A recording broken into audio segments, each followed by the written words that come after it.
we've built up enough theory in macroeconomics that we can begin piecing a few things together, and that's what we're going to do here. So here we're discussing the theory of open economy equilibrium. I'm going to underline open here because when we discuss open economy, we know that that means that we're taking into account net exports, right? We're taking into account exports and imports on the economy. In fact, this economy can trade with other individuals, and we know that that means other countries, and we know that that then means that there's going to be products and goods, there's going to be goods and services that will be shipped overseas or that will be purchased domestically, and that there's also going to be accounting flows as well, right? There's going to be capital flows as well, and so that's what we're really going to be piecing together here. Before we get into that, let's just kind of remind ourselves, let's start over here with the market, and I'm going to go ahead and list this out here so we can keep everything hopefully as organized as possible. The market for loanable funds here. And if you remember the last time we discussed the market for loanable funds, we were talking about a closed economy, and we said, well, in the closed economy, that savings is equal to investment, that savings was made up of private savings and government savings, right? And then we had national savings here, public and private savings, and then we had national savings together. And what was that? Well, that would be basically, right, it was kind of an identity. If you remember, we said that savings was equal to Y, which is output for the economy, minus consumption minus government spending. So obviously the difference there would have to be the amount that is either invested or that is saved in the economy, and we said that those were equal to each other. And we said that there's a supply and demand for this loanable funds, and so the supply side, right, where does that come from? Well, that's the national savings that we had. National, can't spell here. Let me erase that here real quick. We'll keep this as clean as possible. National savings. And the national savings was our private and public savings together, and these are the lenders, right? These are the individuals that have lenders. These are the individuals that have extra income that they're willing to put towards productive services, and they will do that at some interest rate, some real interest rate. And then we said the demand side, well, this was made up of investment, right? And this is the investment that we have in household real estate, or that we have most commonly in firms that are going to build a factory, or they're going to invest in some sort of kind of like IP, intellectual property, or they're going to do some sort of kind of investment in capital that can then be used, and they're going to borrow those funds, right? They're going to borrow it. And they're the borrowers, and they're going to borrow those funds at a real interest rate, and their hope is that they're going to borrow those funds, put them to some sort of productive use, and that they are going to get a larger return than the real interest rate that they actually have to pay. And in that case, they would have a positive investment, and it would make sense to go ahead and invest in that. And we knew that here where supply and demand intersect, because they have to be equal to each other, that's going to be the amount of loanable funds that we would have and the real interest rate, the rate at which savings and lending and borrowing would take place.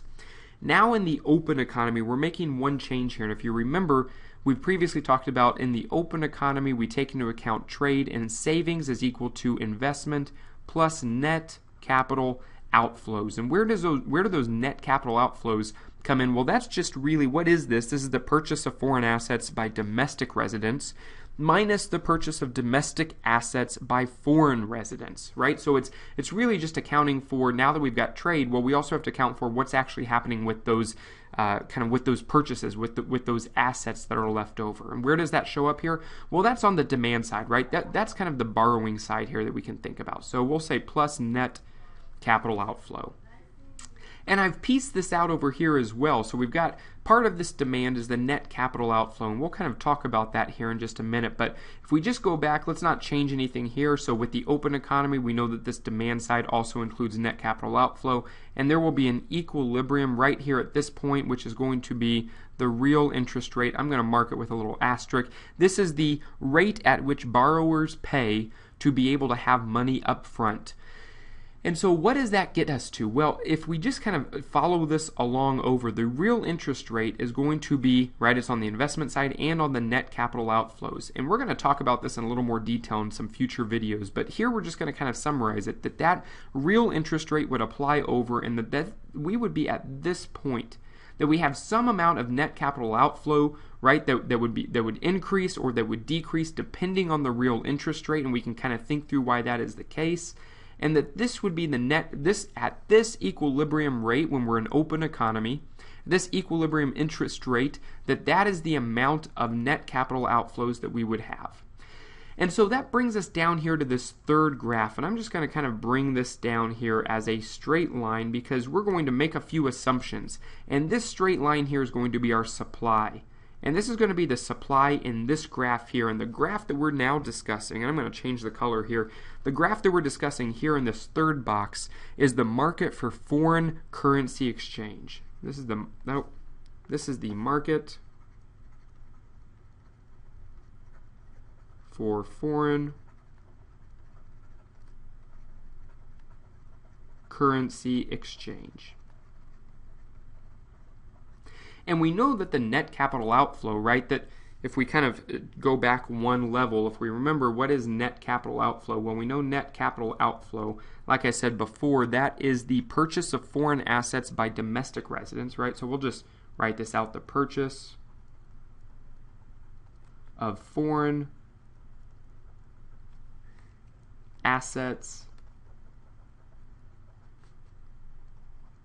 by domestic residents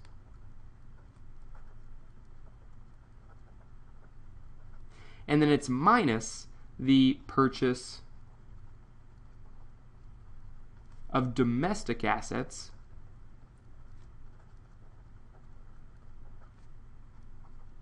by foreign residents.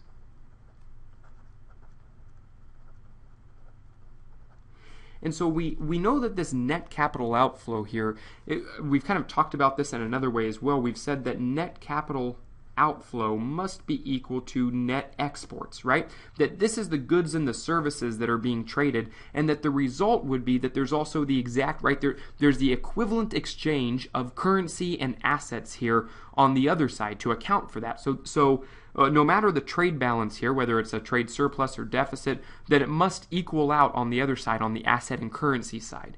So we were kind of thinking through that, and here we've got the supply, right? So if this is the net capital outflow, and it would be set at the real interest rate, what we end up with is the supply of dollars in this market, right, or the supply of currency that would be supplied on the market, right? So this is the supply in this case of dollars in the foreign exchange, right? In kind of the foreign exchange, I'll put Forex market. And here we can see that this is being derived from net capital outflow. We can see that that's being derived from the net capital outflow. And then what would we also have here? Well, we would also, and I'll just change the color here real quick, well, there would also be some sort of demand on this market. There would be some demand for foreign currency exchange. And that demand is going to come from, it's going to come directly from exports and imports. And we'll talk a little bit more about where that comes from and how it gets derived. The last point that would be kind of interest then is that if this is all coming, right, if this is being derived out of the net capital outflows and originally from the market for loanable funds within the domestic economy, well then what we wind up with is an equilibrium point depending on the trade that we have and the kind of net capital outflow that we have. This trade is going to give us an equilibrium point here, and this equilibrium point on the market for foreign currency exchange, that is the equilibrium point for the real exchange rate. And we've discussed the nominal and the real exchange rate, and I'll just kind of mark it with a big E here with an asterisk for the equilibrium point on the real exchange rate. So we'll stop it here after we've gone through kind of the overview of the kind of these markets themselves and how they interact, and then we're going to think through some of the details that kind of make this work.